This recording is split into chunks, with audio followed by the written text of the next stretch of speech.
L-iskema l-ġdida tal-Energy Audits se tkun qed talloka żieda fil-fondi biex jiġu mejjuna aktar negozji żgħar u medji firxa ta' setturi differenti. Maħluqa biex naqas in-nefqa fl-operat u s-saħħa is-sostenibilità, l-iskema tal-Energy Audits maħruġa mill-Ministeru għall-Ambjent, l-Enerġija u l-Indafa Pubblika permezz tal-Aġenzija l-Enerġija u l-Ilma issa qed toffri grant li jvarja bejn 2,500 euro u 6,000 euro b'aktar opportunità lil kumpaniji li benefikaw minn assessjar personalizzat tal-użu tal-enerġija u l-ilma tal-kumpanija. Dan il-grant se jkun qed jagħmel aktar faċli lil kumpaniji biex jissieħbu jagħmlu dan l-energy audit fuq medda ta' setturi ġodda li ġew miżjuda fil-kriterji. Il-Ministru responsabbli Mirjam Dalli faħret il-potenzjal ta' din l-inizjattiva li se tagħti spinta l-progress ta' Malta fl-innovazzjoni sostenibbli.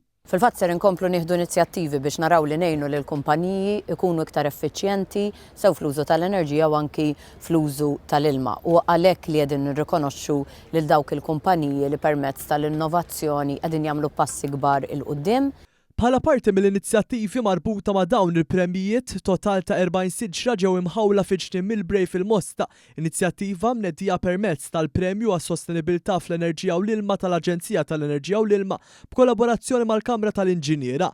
Kif spjegat l-Inġiniera Lorna Taljana Mintoff mill-Aġenzija l-Enerġija u l-Ilma, dan il-premju għandu lan li jagħti rikonoxximent lill-intrapriżi privati li jimplementaw proġetti li jkollhom impatt sinifikanti fuq l-użu tal-enerġija u l-ilma. Matul il-5 edizzjonijiet tiegħu il-premju rċieva total ta' 22 nomina, riflessjoni ta' tkabbir kontinwu tal-innovazzjoni sostenibbli f'Malta. Energy Audit huwa kkunsidrat l-ewwel pass importanti biex kumpanija tibda triq tagħha għas-sostenibilità.